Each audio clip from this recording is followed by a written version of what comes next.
does it, he gets glorified. He said, Madam, I tell you what, if my master will go to Israel and let the prophet pray for him, I believe my God can heal him. There must be something about the authenticity in the life of that girl, about who God is in her life. When you see people who really know God, they might be as broke as anybody you know, but there's something about them that let you know God is with them. There must be something about that girl that was authentic, that the wife could take that information and take it to the husband and say, this girl said, this incurable problem, God can do it. Remember, the God that this girl was talking about was a foreign God to Naaman and his people. Yet, there's something about her life that convinced this mighty man to listen and believe. How authentic is your life today? What has God done in your life? Or what is God doing that can make your testimony, not testimony, your testimony to be believable? That will make people stretch out to touch the hem of the garment of your God. Is there a subject you are struggling in school, and in spite of you doing your best, you still always get a D? Are you now taking that same subject to God and asking God to help you on a daily basis, and watch the stumbling block before you, God turn it around, and that subject become one of your strong points? My brother says so. He said he was doing engineering in school. One of his weakest subject was mathematics. He said, but a lecturer came to him one day and said, he said, you cannot graduate in engineering unless you pass this maths test. He said from that day forward, he started paying attention to mathematics. He studied every day. He studied every day. Now, it's one of his best skill. What are you struggling with now? That you do not know you can go to God, and God can turn it from a weakness to a strength. That's the kind of God we serve. The girl talked to her master. Her master talked to the father of the house. The father of the house believed. That is where I'm going. We might have to, I think we will extend this thing to next week. I don't want to rush through it. I want you to realize that for today, I want your life to be in harmony. Let your life be in harmony. Believe God. Don't live one way at home and live one way outside. Don't let your yes be yes and then it becomes no.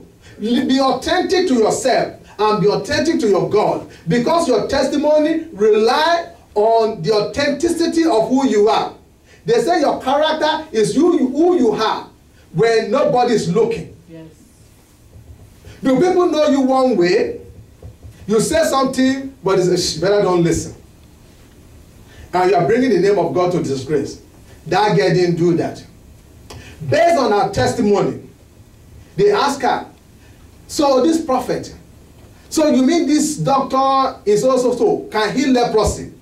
So that means leprosy is curable in Israel. She said, no. What do you mean, no? So you have never seen anybody heal of leprosy? He said, no.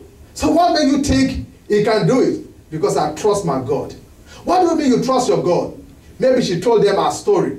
Don't you know, I was about to be killed when God rescued me. And somehow, you guys found me. And somehow, you brought me to this house. And somehow, I'm one of your favorite servants now. I wait on your wife. Your wife take me everywhere she go. She don't treat me like a slave. She treat me like her daughter. That is the favor of God. The God who does that for me, because you have been good to me, will heal you of leprosy. Amen. Say, are you sure of that? He said, I know my God. Just go. Naaman said, okay. Went to the king. He said, King, everybody in this country don't know I have leprosy, but you know the truth. The reason why you have kept me in power is because I'm effective. And I know it is God doing that. But my servant says, if I go to Israel, God can heal me. He's like, are you stupid? He said, oh, no, I'm sorry. Is that the girl that came with your wife to the banquet last week? He said, yeah. No wonder. I saw a glow on her face. I know she's a foreigner, but there's something about her that conveys strength. He said, I believe God can do that. I will give you a note. He gave Naaman a note to take to the king of Israel. Naaman, based on the testimony of a servant, on the word of a servant. Do you know in that society, the word of a servant doesn't count in a courtroom. But based on the testimony of a servant, this man packed clothes, gold, silver, risked his reputation by going to the king to ask for a letter, came with an entourage, with a team.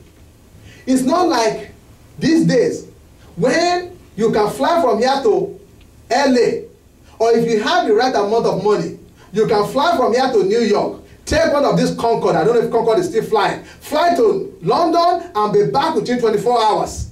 Get it done without anybody know you left town. In that day, it is buggy travel on horses.